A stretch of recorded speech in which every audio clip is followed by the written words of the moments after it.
Try Me. Life Stories, Jane Goodall.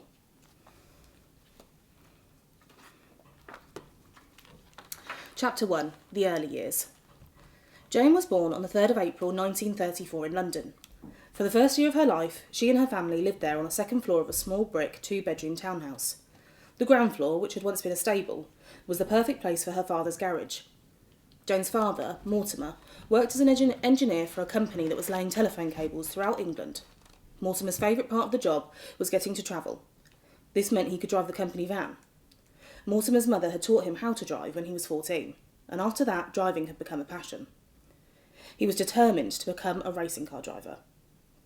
Jane's mother, Margaret, who everyone called Van, had moved to London from her family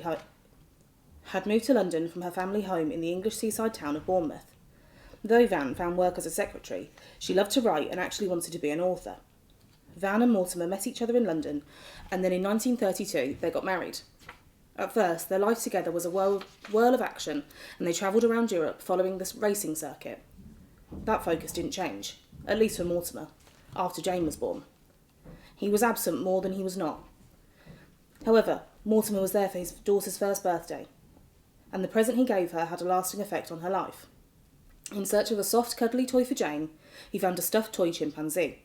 It was named Jubilee after the first captive-born chimpanzee that had ever been born at London Zoo. Family friends thought the toy was scary and would give little Jane nightmares. That wasn't the case at all. Jane loved Jubilee and wanted to take him wherever she went. Even as a baby, Jane loved animals. In London, her nanny or babysitter, Nancy Soden, used to take her for long walks, and Jane loved watching the animals that scurried through the city parks. After the family moved to a larger home, Jane and Nanny had long picnics in the overgrown garden.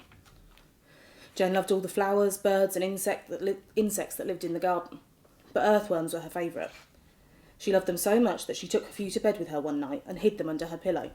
Nanny was horrified, so it was up to Van to convince the tearful toddler that the worms would die if they weren't returned to their home out in the garden.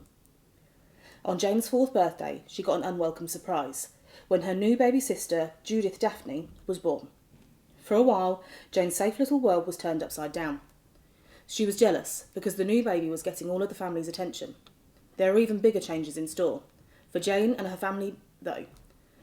Mortimer left his job as an engineer to become a full-time racing car driver, and in May 1939, the family moved to France.